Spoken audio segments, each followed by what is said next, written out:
এই ছবিটি এখন ভাইরাল আর কাঁদছে গোটা ভারত। এমনকি যারা তাদের চিনত না তারাও কিন্তু চোখের জল আর ধরে রাখতে পারছে না।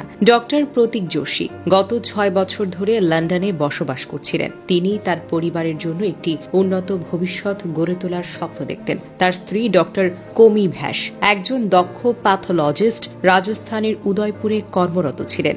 দুজনেই তাদের পেশায় বেশ সফল, কিন্তু তাদের হৃদয়ে ছিল একটাই আকাঙ্ক্ষা, তাদের 3 সন্তান, 9 বছরের মেয়ে, 4 বছরের যমজ 2 ছেলের জন্য একটি সুন্দর নিরাপদ ভবিষ্যৎ। বছরের পর বছর ধরে পরিকল্পনা, কাগজপত্রের ধক্কি, অপেক্ষা এবং ধৈর্যের পর অবশেষে সেই স্বপ্ন বাস্তবায়িত হতে চলেছিল। মাত্র 2 দিন আগে তার স্ত্রী ডক্টর কোমি ভ্যাস, যিনি একজন চিকিৎসক, ভারতে নিজের চাকরি থেকে পদত্যাগ করেন। বাড়ির জিনিসপত্র গোছানো হয়েছিল, সন্তানদের স্কুলে বদলির শংসাপত্র জোগাড় করা হয়েছিল, এমনকি নতুন জীবনের জন্য স্কুল ব্যাগটাও কেনা হয়েছিল। সবকিছুই ছিল প্রস্তুত একটি নতুন শুরুর জন্য, লন্ডনে একসঙ্গে থাকার জন্য।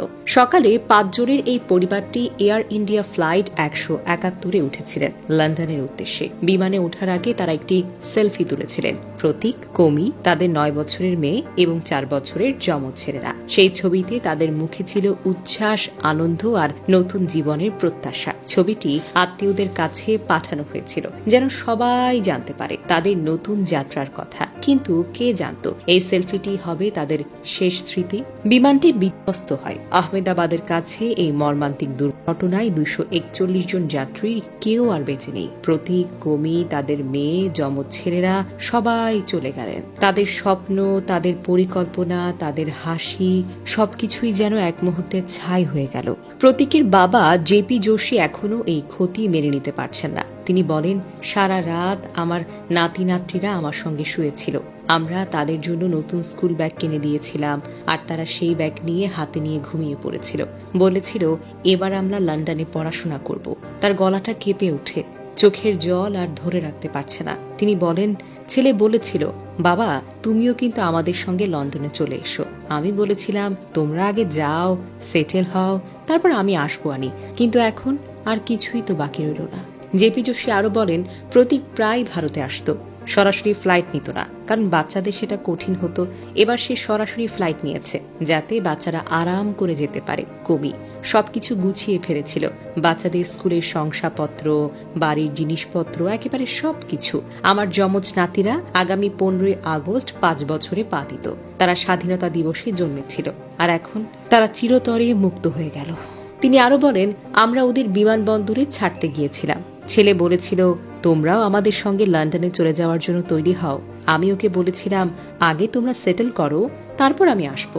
আমিও ক্লিনিক বন্ধ করার কথা ভাবছিলাম, যাতে আমি ও আমার স্ত্রী লন্ডনের সন্তানদের কাছে গিয়ে থাকতে পারি। সোশ্যাল মিডিয়ায় যে ছবিটি ভাইরাল হয়েছে সেটা বিমানের ভেতর থেকে নেওয়া। লন্ডনে যাচ্ছিল বলে আমার নাতি নাতনিরা খুব খুশি ছিল। নাতিরা সারা রাত আমার সঙ্গে শুয়েছিল। আমরা ওদের স্কুল ব্যাগ কিনে দিয়েছিলাম।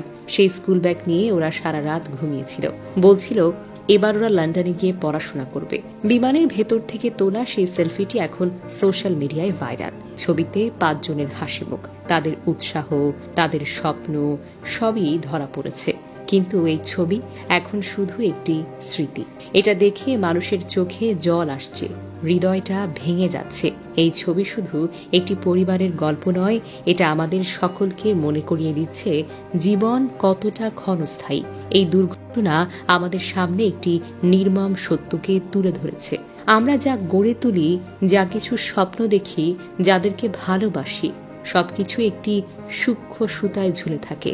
এক মুহূর্তে সবকিছু শেষ হয়ে যেতে পারে। তাই এই ঘটনা আমাদের শেখায়, যতক্ষণ সময় আছে ততক্ষণ ভালোবাসুন, হাসুন আর সুখের জন্য আগামীকালের অপেক্ষা করবেন না। ডক্টর প্রতীক যোশী ও তার পরিবারের এই মর্মান্তিক পরিণতি শুধু তাদের নিকটজনদের জন্য নয়, গোটা ভারতের জন্য এক অপূরণীয় ক্ষতি। তাদের স্মৃতি আমাদের মনে থাকবে চিরকাল।